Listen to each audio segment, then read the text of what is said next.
Assalamualaikum warahmatullahi wabarakatuh. Kembali lagi di channel ceritaku. Untuk kisah kali ini saya akan coba menceritakan sebuah kisah seram yang berjudul Kisah Horor di Dalam Lift. Dan sebelum kita lanjut ke ceritanya, tekan dulu tombol like video ini dan jangan lupa tekan juga tombol subscribe channel ini dan nyalakan juga lonceng notifikasinya agar tidak ketinggalan cerita-cerita lainnya dari channel ini. Dan buat teman-teman yang pengen membaca langsung ceritanya, nanti silahkan saja kunjungi linknya yang nanti akan saya sertakan di kolom deskripsi. Dan seperti apa untuk lanjutan dari kisah ini? Langsung saja kita masuk ke ceritanya. Nama saya Lucy.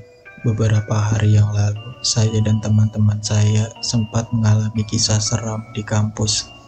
Hari itu, saya dan kedua teman saya, Eca dan Nai, kebetulan ada jadwal tutor dengan senior sekitar jam setengah 7 malam di lantai 3. Karena masih sepi dan kebetulan tutor belum datang dan juga sudah masuk waktu maghrib, jadi kami sholat maghrib terlebih dahulu di musola lantai 4. Setelah selesai sholat, kami balik lagi ke lantai 3. Tapi karena malas turun tangga, jadi kami memutuskan untuk menggunakan lift.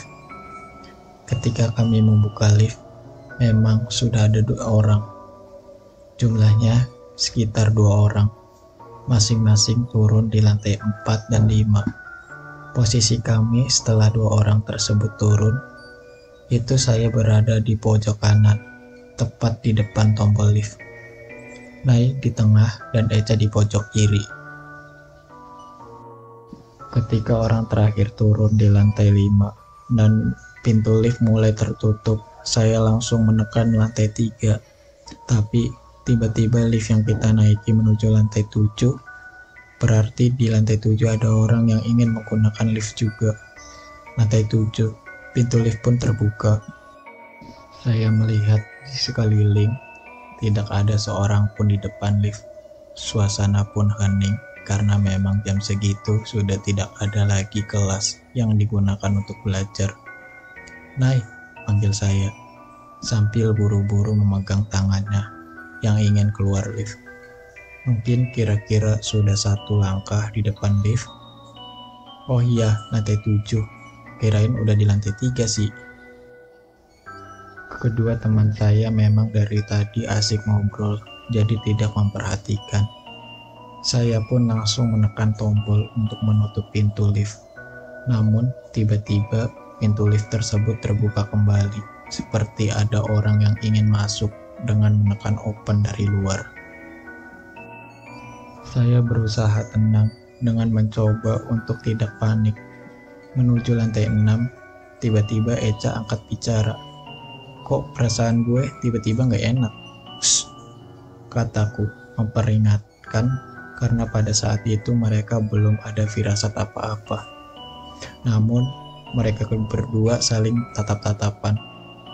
Pintu lift pun terbuka kembali di lantai 6. Namun, kali ini suasana di lantai itu tidak begitu hening. Saya samar-samar mendengar suara bapak-bapak lagi ngobrol. Untung udah ada orang, kata Eca.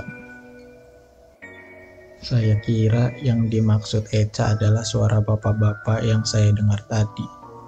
Namun, mata Eca seperti melihat ke suatu objek ketika bicara seperti itu. Karena penasaran, saya pun sempat melihat ke sekitar, namun tidak ada seorang pun. Selepas kejadian di 2 lantai tersebut, pintu lift selalu terbuka di setiap lantai. Untungnya di lantai 5 dan lantai 4 masih sedikit ramai dan masih ada beberapa orang yang selalu lalu lalang. Jadi kami mulai merasa sedikit tenang. Sampai di lantai 3, kami pun langsung saling cerita di depan kelas. Kenapa sih? Ada apa? Kok tadi khusus ke Eca? Enggak, tadi gue ngerasa gak enak aja. Padahal gue udah pencet lantai 3. Tiba-tiba lift naik ke lantai 7. Dan pas di lantai 7, pintu liftnya juga sempat kebuka lagi. Padahal gue mencetnya close. dan di luar gak ada siapa-siapa kan. Jadi siapa yang mencet open dari luar coba? Kalau gue ceritain, kalian jadi takut dan nanti malah ada yang nampakin. Oh iya ya, untung di lantai 6 Eca sempat lihat ada orang sih. Oh, bapak-bapak ya. Gue juga denger, tapi nggak lihat ada bapak-bapak. Bukan sih, ada cewek depan tembok, ngadep ke lift. Hah? Cewek? Gak ada siapa-siapa, Cak. Bentangnya naik tiba-tiba. Ih, Eca lihat sendiri naik. Ceweknya pakai kemeja putih, rambut dikucir, pakai celana, ngeliat ke kita. Makanya Eca bilang untung ada orang. Gak ada, Cak, gak ada orang, bantah kami berdua. Tiba-tiba kakak senior di sebelah kami yang tidak sengaja mendengar percakapan kami tadi angkat bicara. Lantai 7, pakai lift sebelah kiri ya? Iya, kataku. Dia aja mengangguk. Pantesan. Lain kali hati-hati ya. Oke teman-teman, sampai di sini dulu ceritanya. Nantikan kelanjutan ceritanya di video berikutnya.